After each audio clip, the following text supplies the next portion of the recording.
Welcome back to River City Live. Joint pain happens to pretty much everyone as they age. There's really no avoiding it. However, you could slow it down or maybe even eliminate it altogether. I don't know. I sure would like to know, though. So Dr. Douglas Roan is here with us from the Arthritis and Osteoporosis Treatment Center in Orange Park. And we have a lot to go over, and I couldn't be happier that you happen to be here today of all days.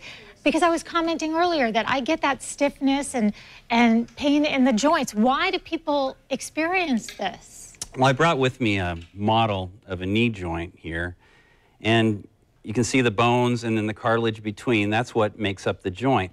But in addition to that, there's a capsule around the joint that holds the parts in place, and there's a thin lining of cells called the synovium in the joint that produces the fluid that's needed for lubrication in the joint. But on top of that, you have all of these ligaments and tendons that are attaching around the joint and bones.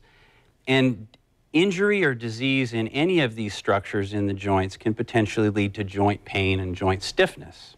Okay, so does it have to be an injury, or can it just be like I'm getting older and everything's stiffening up, or does it really kind of all go back to that whole injury or disease? Well, it is common that we do get stiffer as we get older, and the stiffness can happen and doesn't necessarily mean that a person has arthritis. So yes. So nobody should panic when they're feeling that, but how do you relieve that pain?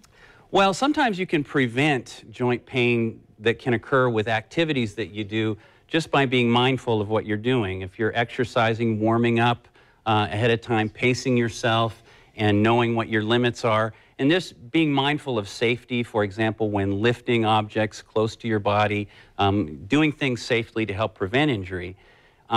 If you have joint pain, there's a number of things that you can do that don't necessarily require a doctor's prescription. First of all, just staying in motion.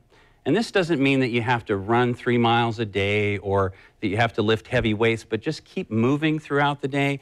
Light or low impact activities like walking or swimming or bicycling, those types of things can help keep our joints loose.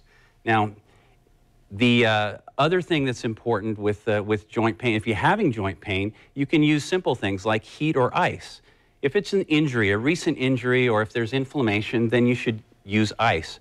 Other than that, you can try either heat or ice, whichever feels better to you. You know, I want to go back just for a second, though, when you were saying warming up and exercising. There is kind of a bit of pain that I actually call good pain after you've worked out and, you know, you're feeling. How do you know the difference between that or when you've overdone it? Is there like a warning sign? Well, that's a good question. A good general rule of thumb is if you're hurting in a joint for more than 2 hours after an activity, then you may be causing some joint injury. Our muscles are often sore after we work out, but if we're sore for more than 2 days after an activity, then we may be overdoing it.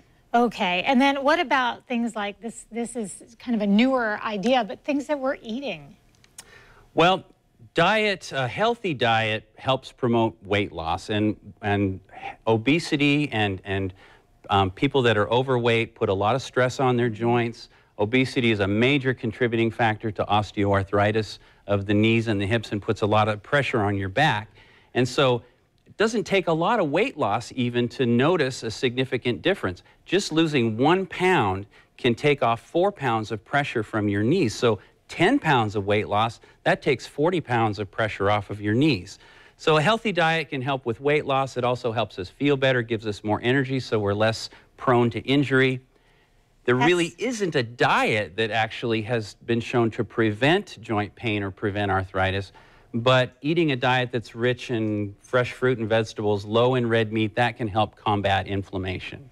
Well, that's all really valuable information, and I assume that there are some people watching that would like to reach directly out to you, Doctor. So to do that, for more information on the Arthritis and Osteoporosis Treatment Center in Orange Park, you can find them online at arthritisjacks.com or call. We've got the number up for you, 276-0001. Again, that's 276-0001. Mark? Thanks, Eden. When it comes to